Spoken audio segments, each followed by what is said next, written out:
O que é a fenomenologia prática e simples, ou a fenomenologia na prática clínica? Meu nome é André Toso e aqui eu ajudo psicólogos a aplicar a fenomenologia na prática clínica para o atendimento mais seguro, profundo e autêntico. Se você não subscreve aqui o nosso canal no YouTube, subscreva agora aqui, curte o vídeo também, isso ajuda a gente a chegar a mais psicólogos como você e também disseminar a fenomenologia prática e simples que a gente ensina aos nossos alunos. Então, pessoal, hoje a gente vai falar de um assunto, vou procurar ser breve, fazer um vídeo de resumo do que é a fenomenologia na prática clínica, né? Tem muita gente que pergunta, mas qual que é a diferença da fenomenologia de vocês para a fenomenologia que a gente vê na faculdade, né? E a diferença é entre uma fenomenologia prática e uma fenomenologia simplesmente teórica, porque normalmente, na maior parte dos casos, o que se aprende na faculdade é uma fenomenologia teórica, que depois é aplicada na prática e muitas vezes não tem ligação com a prática. Infelizmente, é isso que a gente vê na maioria das vezes, né? É claro que existem exceções muito nobres e cursos e faculdades e muitas disciplinas que trazem a fenomenologia um pouco mais prática, um olhar mais prático para a fenomenologia. Mas o que a gente vê normalmente é muita teoria e pouca prática, né? Então a gente vai falar um pouco de quais são essas diferenças entre essa fenomenologia mais teórica, que normalmente se aprende, e a nossa, a mais prática, né? A gente sabe que a fenomenologia é um método de investigação filosófico, né? E que a palavra quer dizer aquilo que se mostra, né? Então, a fenomenologia, ela é uma inspiração da psicoterapia, no nosso ponto de vista. Ela inspira a gente a ter determinado modo de ser, modo de olhar e determinada postura para o atendimento clínico. E isso é muito importante a gente ver. Não é que a fenomenologia é uma abordagem ou uma teoria que a gente vai aplicar na prática clínica. Ela é diferente, ela não é assim, né? A fenomenologia não é uma abordagem, ela não é uma teoria aplicável na prática clínica, ela é um modo de ser, ela é uma postura que o terapeuta precisa treinar e precisa desenvolver em si mesmo para que ele consiga ver o que se mostra na prática clínica, né? E como é que a gente vê o que se mostra na prática clínica? O primeiro passo é a suspensão fenomenológica, ou a EPOCHE. É a gente suspender as teorias e estar presente no encontro terapêutico com aquele paciente único e singular. Então, para isso, existem uma série de treinamentos que a gente fala aqui no nosso canal. Vocês podem procurar vídeos a respeito, por exemplo, da postura fenomenológica, do que é o método SPY, uma série de coisas que a gente ensina e que traz esse motivo principal, que é um treinamento do próprio psicólogo consigo mesmo. Ou seja, o psicólogo ser o seu principal instrumento de trabalho. Ele não depender única e exclusivamente de abordagens, de teorias fechadas, mas sim do seu próprio ser. E é esse ser que o psicólogo vai desenvolver, vai trabalhar, vai procurar ter essa postura fenomenológica. É no seu próprio ser, né? Então, essa já é uma diferença assim, gritante de qualquer outro tipo de abordagem que a gente encontra nas faculdades ou nos cursos, né? A fenomenologia prática e simples que a gente ensina, ela direciona o olhar para o próprio modo de ser do psicólogo. Esse é o ponto inicial e que depois vai se desenvolver no que a gente chama da relação terapêutica, do vínculo e de toda uma leitura e uma visão das psicopatologias, por exemplo. Esse é um ponto bem assim, importante a gente destacar. Esse encontro, né, ele só pode ser percebido por essa postura fenomenológica, o encontro terapêutico. E é isso que a fenomenologia centra o seu esforço, centra a sua lógica. Então, a gente precisa diferenciar, para início de conversa, né, o que é uma teoria filosófica do que é uma vivência da prática clínica, né? Uma teoria filosófica é uma teoria que a gente, a partir da experiência, a gente procura ter uma compreensão da realidade, né, da vivência, e faz uma teoria em cima dessa realidade e dessa vivência. A vivência da prática clínica é a própria vivência, ou seja, é o momento em que o paciente chega, ele se senta, começa a relação terapêutica. Não há uma teorização por trás. A gente não fica teorizando a respeito do encontro clínico. A gente vive a experiência e a vivência do próprio encontro, e é a partir dessa vivência e dessa experiência que nós começamos a compreender mais o ser do paciente e deixar que as coisas se mostrem, deixar que as coisas venham à luz a partir dessa postura fenomenológica que eu falei, né? Então, essa é uma diferença principal, né? A gente não trabalha em cima de uma teoria, a gente trabalha em cima da própria experiência vivida do terapeuta e do paciente, daquele paciente em particular. Por isso, a gente precisa ter estudo de caso, por isso a gente precisa ter uma série de manejos também que sejam vivos, no sentido de não são teorias mortas que depois, quando a gente coloca em prática, não funciona. São vivos na vivência mesmo do psicólogo. E a gente aprende isso com a fenomenologia prática, tá? Então, como é que essa fenomenologia prática pode mudar a sua forma de atender? Isso independente da sua abordagem, tá? Eu não sei qual é a abordagem, a sua abordagem, né, que você está lendo. Muita gente que me segue é da fenomenológica existencial, muita gente é da Gestalt, muita gente é da logoterapia, do humanismo. Ou seja, tem pessoas de diversas abordagens que nos seguem, cognitivo-comportamental, inclusive, e outras abordagens, né? Dentro do Instituto de Fenomenologia e Prática Clínica, hoje a gente tem praticamente alunos de todas as abordagens em psicologia que vão buscar exatamente a postura, que vão buscar exatamente o modo de ser terapeuta, e não uma teoria, né? Porque teoria tá cheio, né, pessoal? E teoria é o que mais a gente tem é teoria, né? A gente recebe muita teoria, mas recebe pouca orientação prática. E a ideia é, independente da sua abordagem, como que uma fenomenologia prática ela é importante para você, né? Primeiro, eu já falei, né, que é o centro, o principal instrumento do trabalho é o próprio psicólogo e o encontro com o paciente, né? Isso já muda bastante coisa, né? Mas outra coisa que muda muito é esse trabalho de suspender as teorias e abordagens e integrar o conhecimento, né? Então, quando a gente faz a suspensão das teorias e das abordagens psicológicas, a gente tem um fenômeno muito interessante que é integrar o conhecimento no sentido de eu posso conhecer, saber de diversas abordagens, né? Um pouco de diversas abordagens, por exemplo, e ter uma que eu profundamente estudei. Vou dar um exemplo mais prático, tá? Quando eu comecei a estudar fenomenologia, eu era psicanalista, freudiano, né? Então, eu tinha uma especialização em Freud. Então, eu tinha bastante profundidade no pensamento de Freud, eu atendia pela psicanálise, né? Depois eu comecei a estudar outros autores da psicanálise, Winnicott, Bion, Melanie Klein, entre outros, né? Então, eu tinha o Freud como base e utilizava como inspiração vários outros conceitos de outros autores de psicanálise. Quando eu estudei fenomenologia, eu percebi que eu não precisava me restringir à psicanálise, tá? A leitura da psicanálise, a visão de mundo da psicanálise é uma. A visão de mundo da teoria cognitivo-comportamental é outra. A visão de mundo da logoterapia é outra. A visão de mundo da Gestalt é outra. Cada uma tem a sua visão de mundo, né? Algumas mais semelhantes com as outras, mas todas elas procuram uma leitura a partir da prática, uma leitura teórica sobre o ser humano. E a fenomenologia, ela possibilita que a gente suspenda todas essas visões de mundo, né? A gente não precisa ter uma visão de mundo estancada, fechada. A gente pode ter uma abertura para o que há de vir, ou seja, para aquilo que o paciente apresenta como apresenta, né? E eu fui percebendo que a partir dessa suspensão fenomenológica, o que a gente consegue encontrar? Uma integração do conhecimento, porque a gente não parte mais de pressupostos. Ou seja, eu não parto do pressuposto de que o meu paciente tem um inconsciente. Eu não parto do pressuposto de que o meu paciente ele tem ele é focado na cognição, né?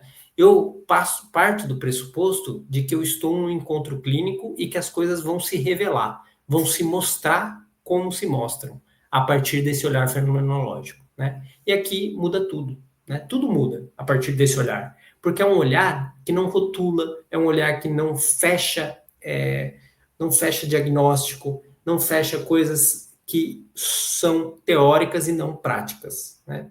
Então, esse modo de olhar, na minha visão, tá? E eu respeito quem pensa diferente, na minha visão, esse modo de olhar é a base de qualquer psicoterapia. Tá? Se você olha diferente desse jeito, já não é um olhar terapêutico. É um olhar que rotula, é um olhar que fecha, e isso acaba limitando os atendimentos. A gente consegue atender até determinado ponto. A gente não chega na profundidade necessária para muitos casos que aparecem na prática clínica, né? Então, eu vou dar um exemplo bem prático disso, tá? Quando uma pessoa com fobia nos procura, né, e ela quer só acabar com aquela fobia, se eu sou um terapeuta cognitivo comportamental, eu faço um trabalho para fechar, terminar com aquela fobia. E posso ser muito bem sucedido, né? E acabou aquela fobia, mas normalmente o que acontece? A raiz não é passível de ser trabalhada a partir de um olhar puramente cognitivo. A gente tem outras dimensões. A gente tem a dimensão afetiva, a dimensão da corporeidade, e tem a raiz, que normalmente pode ser um acontecimento, um trauma, algo da existência, da vivência da pessoa, existencial, né? E esse trabalho da raiz, esse trabalho das origens, não é com a cognição que a gente pode fazer. Então, a gente pode ser bem sucedido em finalizar, em trabalhar a fobia, mas ela vai aparecer de outra forma na existência do paciente. Seja por um outro tipo de sintoma, ou seja, por um outro objeto da fobia, né? A fobia pode mudar de objeto. Então, eu percebi que com a fenomenologia a gente pode ir aprofundando a partir dessa suspensão, trabalhar a fobia com uma ferramenta, por exemplo, cognitiva, né, que a gente chama de vivência cognitiva, e a partir disso continuar aprofundando para trabalhar a raiz para tirar o problema, né, para que o problema ele se transforme, né, que o paciente tenha uma compreensão do problema que faça com que ele não se revele mais como um comportamento, como um modo de ser do paciente, né? Então esse é um trabalho duplo, porque qual é um dos problemas? Muitas vezes a pessoa fica tentando aprofundar, mas a pessoa continua com a fobia e ela não consegue aprofundar, porque a fobia está privando tanto a existência dela que ela não tem margem mais para conseguir aprofundar. Quando a gente faz esse trabalho duplo, a gente auxilia o paciente a não sentir mais, que aquela fobia não se revele, e ao mesmo tempo a gente vai aprofundando para tirar, como a gente fala, o mal pela raiz. Tirou o mal pela raiz, a fobia já não volta. Agora, enquanto só trabalhar superficialmente no cognitivo, ela provavelmente vai ou se transformar em outra coisa, em outro sintoma, ou ela vai se revelar de outra forma. Na fenomenologia prática e simples que a gente já ensina, nós trabalhamos nesse duplo trabalho, né? O trabalho na superficialidade, tiramos a fobia, mas também vamos atrás da raiz, para tirar a raiz para que o paciente realmente melhore de fato, né? Então esse é um grande diferencial, né? E é por essa suspensão das abordagens, das visões de mundo fechadas que a gente consegue ir aprofundando, né? Essa suspensão do que é o homem, do que é o sofrimento, do que são os transtornos mentais, é o que eu chamo de terapêutico, tá? E a terapia, então, portanto, né, nessa lógica que eu estou trazendo aqui para vocês, e isso é uma opinião minha, é o que eu vi na minha prática clínica, resulta no quê? Que a base da psicoterapia, do que a gente chama de terapêutico, é fenomenológica, tá? A gente precisa estar numa postura fenomenológica para, de fato, a gente chegar nessa profundidade terapêutica, tá? Essa é uma visão que eu tenho, e é uma visão que, pela minha experiência, pelo dia a dia clínico, pelos meus estudos, ela cada vez mais faz sentido. Porque eu percebo pelos meus alunos que, quando eles chegam, eles estão trabalhando na superficialidade, não estão conseguindo chegar na raiz. A partir do momento em que eles entram na postura fenomenológica, começam a aplicar as vivências, eles vão aprofundando e conseguem trabalhar as raízes dos pacientes. E isso faz toda a diferença e é o que é de fato terapêutico, né? Porque a gente não trabalha com medicina para erradicar sintomas, né? Isso você tem a medicação, que às vezes pode ser importante de entrar em determinado momento para isso. A gente precisa trabalhar as raízes, as origens daquilo que está se revelando como sintoma, né? E é isso que a fenomenologia prática faz, né? Então, a fenomenologia, então, prática, é o modo mesmo de fazer a psicoterapia, tá? Ela é a base, e a gente ensina isso, né? E também, uma outra coisa, assim, né? Dar um exemplo, um outro exemplo. Eu gosto muito de dar exemplo porque ajuda as pessoas a entenderem, a compreenderem mais o que eu estou falando, né? Para explicar, assim, por que que eu considero a fenomenologia como um modo mesmo de fazer psicoterapia, eu sempre trago o exemplo da Suzana, né? A Suzana, que é a nossa diretora clínica do Instituto de Fenomenologia e Prática Clínica, minha esposa também, ela trabalhava a vida toda, né? Ela foi formada na Universidade de Coimbra, na área de cognitivo-comportamental. Tinha um mestrado lá em Coimbra, tudo, e atendia na terapia cognitivo-comportamental.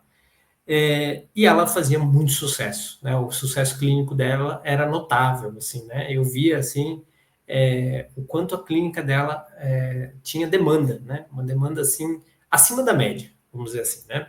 E eu comecei a trabalhar junto com ela, né? Depois que a gente se casou, e nós trabalhávamos juntos. Eu também tinha uma clínica de sucesso, né? E eu ficava pensando, o que será que é o diferencial da Suzana na terapia cognitiva que faz tanta diferença? Porque eu sabia já naquela época que a postura fenomenológica era central para um bom terapeuta. Eu não conhecia muitos bons terapeutas que não tivessem essa postura, né?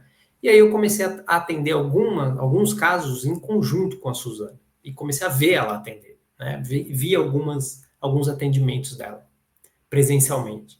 E quando eu comecei a observar os atendimentos da Suzana, eu entendi por que ela fazia tanto sucesso. Porque a postura dela era extremamente fenomenológica.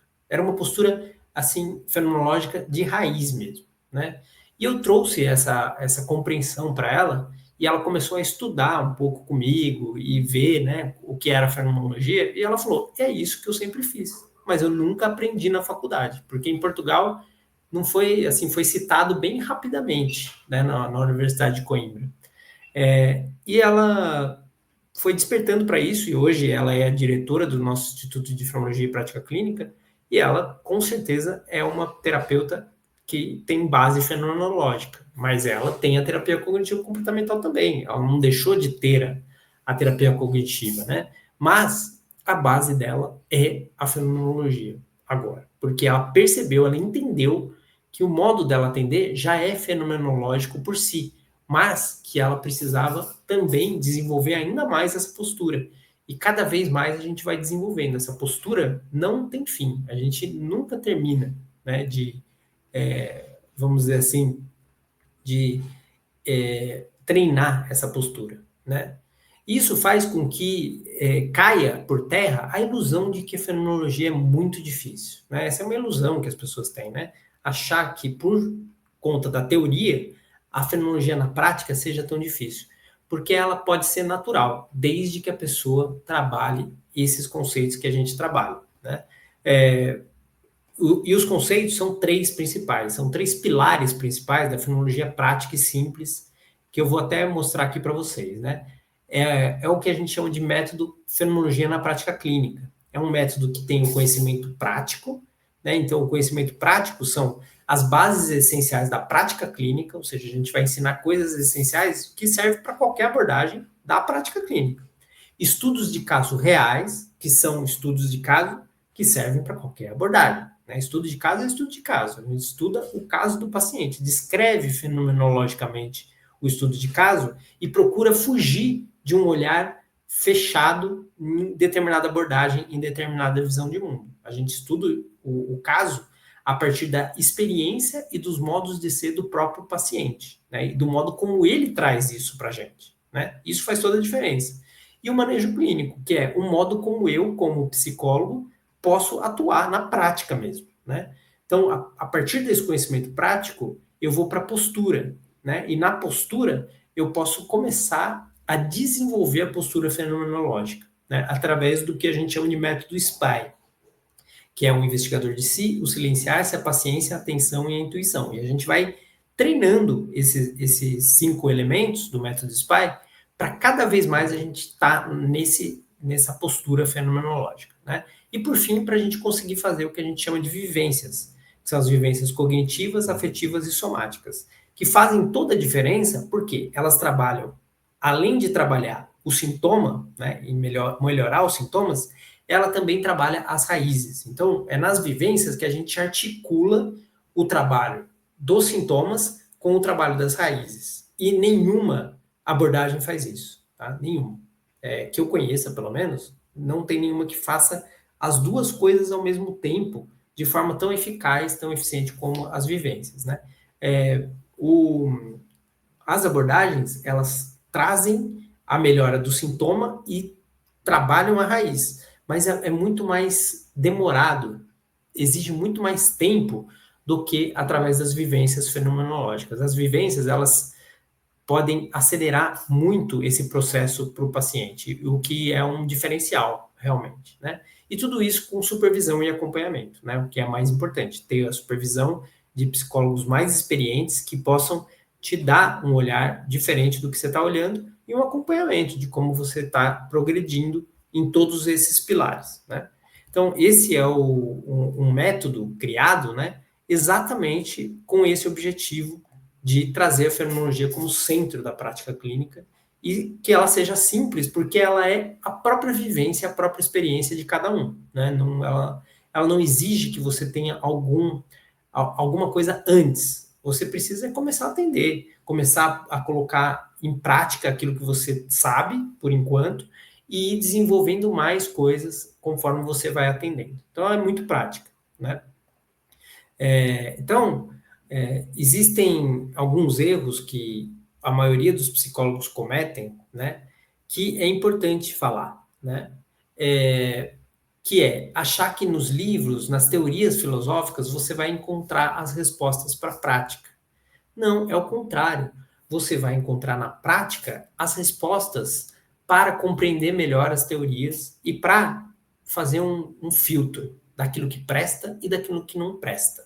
Porque em todas as abordagens, em todas as teorias, em tudo que é criado pelo ser humano, existe aquilo que serve para a prática e aquilo que não serve para nada, tá? E a gente precisa fazer esse filtro.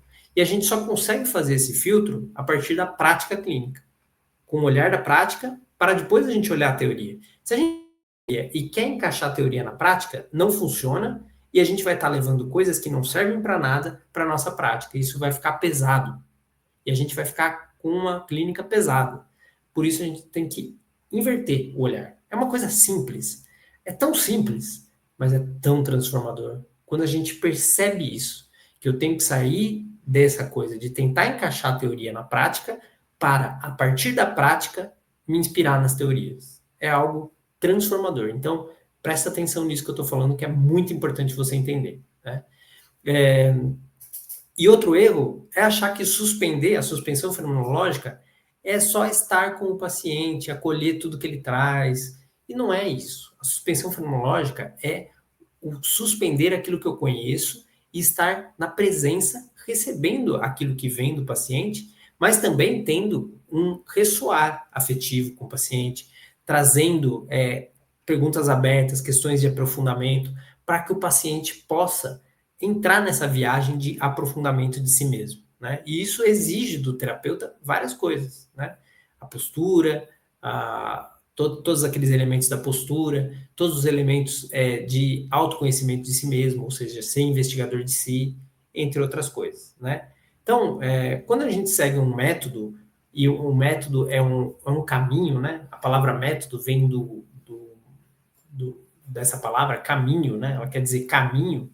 Quando a gente segue um caminho que nos orienta, não nos formata, mas nos orienta, fica muito mais fácil a gente fazer uma fenomenologia prática, uma fenomenologia simples, que realmente auxilie as pessoas, né? E que não seja só arrotar intelectualismo ou teorias filosóficas por mera vaidade, né? Então, a gente propõe um trabalho de auxílio às pessoas de fato, ou seja, auxiliar as pessoas de acordo com a necessidade de cada uma que chega, com aquilo que chega, da maneira que chega e com a forma como a gente pode, no encontro, encontrar os melhores caminhos para essa pessoa ter uma existência mais plena e mais com mais sentido, né? Então, esse é o objetivo da fenomenologia prática que a gente ensina, que a gente chama de fenomenologia na prática clínica, exatamente para trazer a prática para a fenomenologia e a fenomenologia para a prática, tá bom? Então é isso, foi um vídeo curto aqui para vocês entenderem um pouco melhor o trabalho que a gente faz, o trabalho que a gente vem desenvolvendo com mais de 300 psicólogos, que realmente tem mudado a forma como esses psicólogos fazem prática clínica. E a gente fica muito feliz de ver esse resultado tão rápido e tão eficiente na clínica das pessoas que têm seguido o nosso trabalho. Então, tudo de bom aí para vocês, um grande abraço. E se você não subscreve esse canal, peço por gentileza que subscreva, ajuda a gente a crescer, curte o canal, porque isso vai fazer com que o Instituto de Fenomenologia e Prática Clínica fique cada vez mais conhecido, né? Tá bom? Então, tudo de bom, um abraço aí para vocês.